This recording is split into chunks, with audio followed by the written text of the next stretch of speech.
Holidays are a time for cheer and laughter and parties. That's right, but did you know that anxiety and stress is at an all-time high in the month of December? Yep, and joining us now is Roberta Rook. She is a program coordinator with the Hospice of the Chesapeake, and welcome here to the program. Thank you very much. Well, first, give us an idea of what your program does.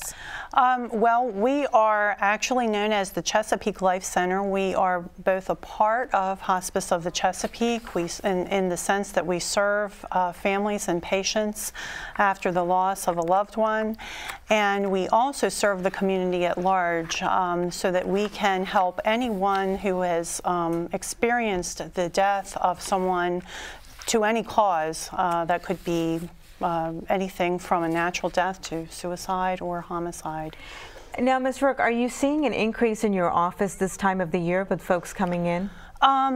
Well, yes. People generally, counseling and the experience of counseling is very cyclical.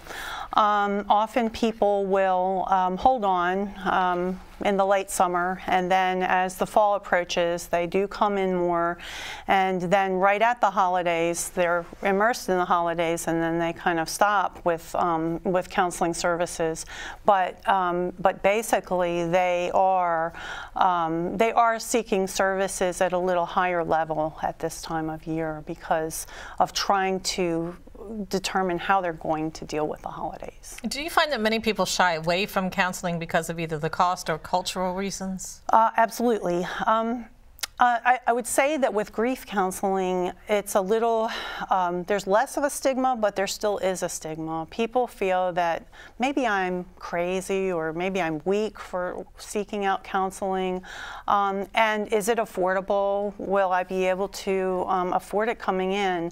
The Chesapeake Life Center, as I think I mentioned, offers 13 months of free counseling for our hospice bereaved, and offers a very reasonably priced counseling on a sliding fee scale to people in the community who have experienced a death.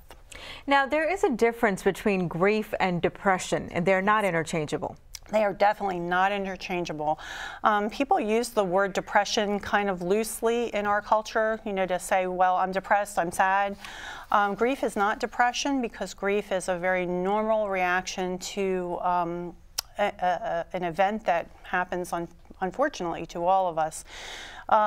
Grief can trigger or exacerbate or activate depression in some people, and people in general may have a higher incidence of depression with a loss. But the difference is that grievers who are not depressed, they see hope for themselves to feel better eventually. They may not feel better right now, but they see hope. They want to reach out to others for support.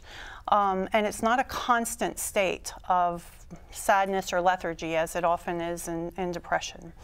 People also have a lot of anxiety with grief, and that's surprising to many people. They think of depression, but not anxiety. So, okay, and just briefly, what other services do you offer there? Well, we offer many programs, individual support and counseling, as well as specialized support programs and workshops. And some of the special workshops are on children's grief, helping people cope with the holidays. A support group that incorporates spirituality and healing through loss, another support group that incorporates creative expression in healing through loss, and we have a newly formed or recently formed perinatal loss program, which helps people who are experiencing a loss through miscarriage, stillbirth, or unexpected pregnancy diagnosis. All right, some great services that are being offered. Thank you so much, Mrs. Rook, for joining us. Thank you for being here. We appreciate it. And for more information, you can log on to ChesapeakeLifeCenter.org, and you can also call toll-free 1-888-501-7077.